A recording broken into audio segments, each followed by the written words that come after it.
As you may recall, in the Economic Recovery Act, the President did commit some $20+ billion to support providers, that is hospitals and doctors, who can achieve the notion of being a meaningful user of health information technology to lower costs, improve quality, and increase patient satisfaction.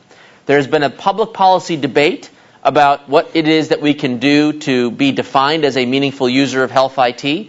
And commensurate with our policy debate about that question has been a technological evaluation about what we can do to spur those kinds of breakthroughs.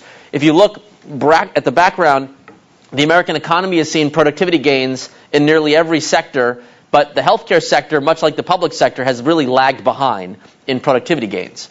So here are just two examples of policy outputs in the technology domain that are really focusing on that productivity gap in the healthcare system. First, and this was particularly obvious to us in our spirit of open government, we convened public hearings and got testimony from folks who don't normally come to Washington.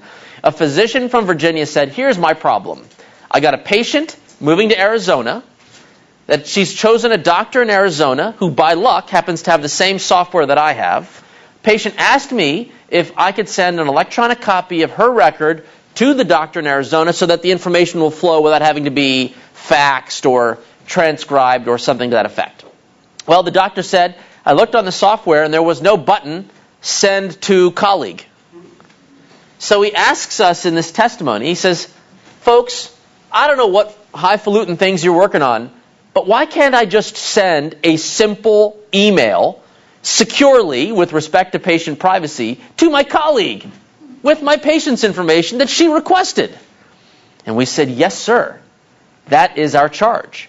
So literally, weeks after the testimony, we embarked upon the National Health Information Network Direct project to complement what had been a 5-year technological effort, the Nationwide Health Information Network, to spur information exchange.